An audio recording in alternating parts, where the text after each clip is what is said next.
Everyone. Sorry if that was a little funky getting started, but I wanted to spend a few minutes talking about the computation of taxes from Chapter 2 so that we're all on the same page. It seems like already in the discussion board, I'm getting some feedback that it's a little confusing. So what I want to talk about first of all is, and this is right from the PowerPoint, it's very important that we understand taxes and how they're computed. Now, there are taxes from various places. They could be federal, state, or what we call excise taxes. And we're going to focus on federal income tax. But please know that there's other places we have to pay taxes to. But we're just going to keep our information simple. But in finance, when we're making decisions, we have to take into account any type of tax that could impact our decision. One other thing we have to remember is that they do always change. We just had a major tax law change for federal and corporate taxes about 2 years ago. So we can't assume they always stay the same. There's 2 tax rates that you'll be using throughout the rest of the semester, and the first is called the marginal. And just so you know the definition of it, it's the tax rate or percentage paid on the next dollar of taxable income or earned income.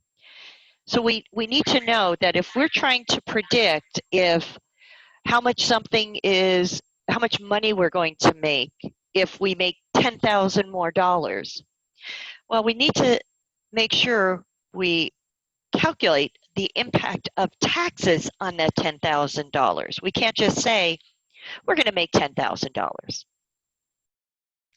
The average rate is a formula. It's the actual tax divided by the amount of income that was taxed. So you'll see as we go through this semester, financial decisions are what we call incremental. So income we already have is taxed. Okay, it is taxed and there's nothing we could do about it. It's what about incremental income or savings we have? What kind of tax impact will that have? And what kind of rate do we use? And just so we know that there are other taxes out there, even local cities have taxes.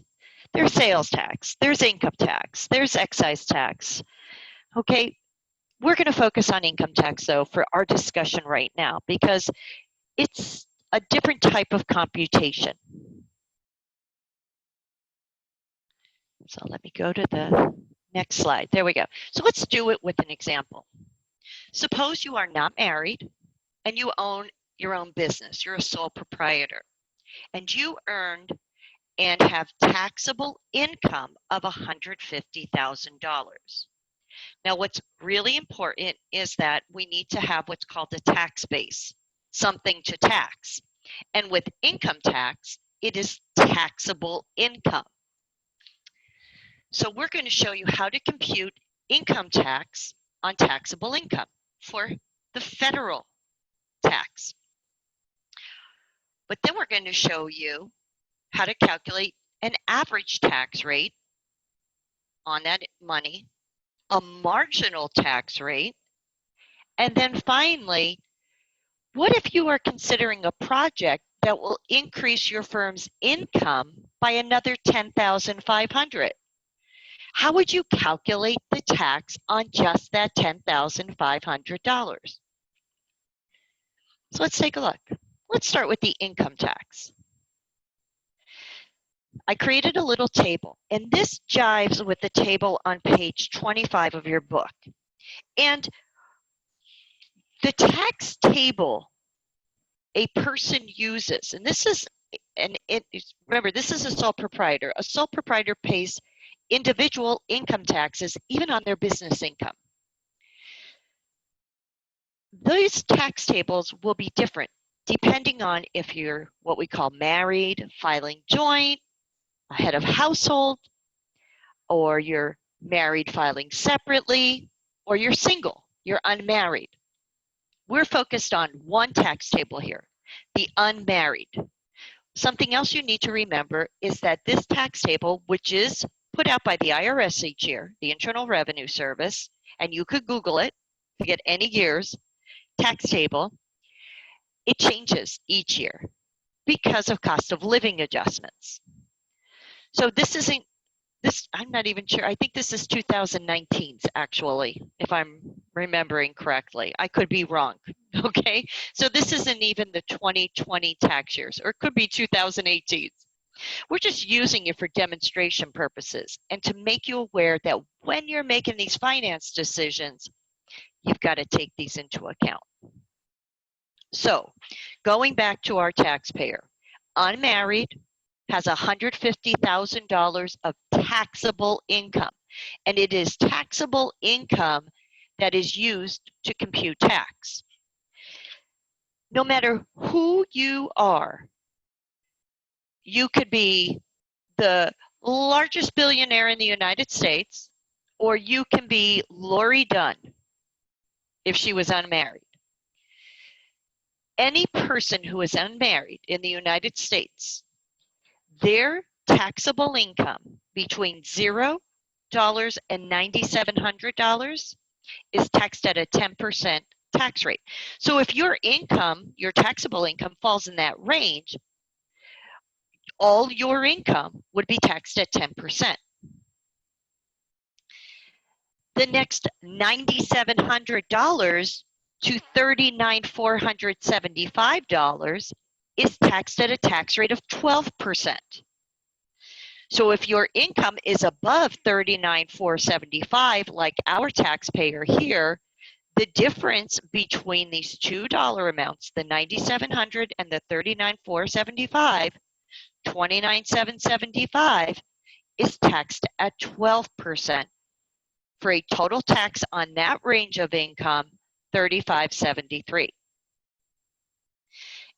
For taxable, so now you keep going. If your taxable income is above $39,475, and you have more than $84,200, the total amount in that range, $44,725, the difference between these two amounts is taxed at 22%. And that's what happened with our taxpayer here. Now, if your taxable income is in this range, you would take your taxable income minus $39,475 to determine how much of income would be taxed at 22%. And you see that in our next scenario. Taxable income in the range of $84,200 to $160,725 is taxed at 24%. Well, our taxpayer, their taxable income is $150,000. So the difference between where their taxable income is, $150,000, and that $84,200, the difference of $64,000 or $65,800, is taxed at the next tax rate in our schedule, 24%. We add up each tax in each range, and our total tax on the $150,000 for this unmarried person, $30,174.50. That's how we compute income tax on individuals. So that's our first step. Let's go to our next step. What is the average tax rate? All the average tax rate is, you saw in that previous slide, that some income's taxed at 10, some income's taxed at 12, 22, 24. What if we wanted to find out, on average, what's the tax rate on all of our income? Well, we take the tax we just computed and we divide it by the taxable income we computed it on. So in this case, it would be 20.12%, because some of the income is taxed at very low rates and some is taxed at rates higher than 20.12. That's average. Now, the next concept is usually where people say, I'm in this tax bracket. That's what we call the marginal tax rate.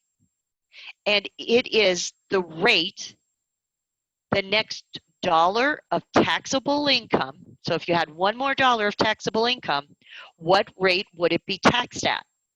Well, since our tax, let me go back, the last tax rate we used was 24%, then our marginal tax rate is 24%.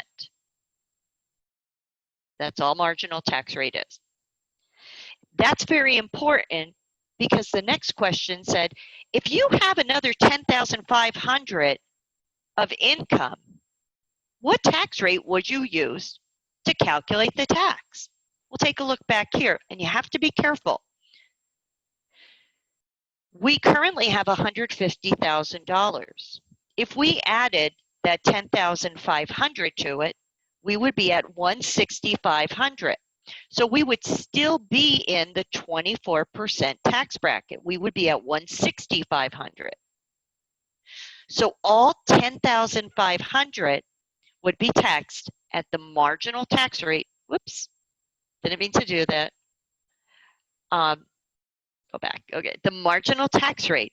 Oh gosh, I'm batting 1,000 here. There you go. Of 24%. So all 10,500 would be taxed at 24%. What you have to be careful of is what if it's at $20,000? What if there was additional income of $20,000? Well, the first 10,725 of that, I didn't put this in our slide, but the first 10,725 would be taxed at 24%. Because once all your income reaches 160,725, you stop using the 24%.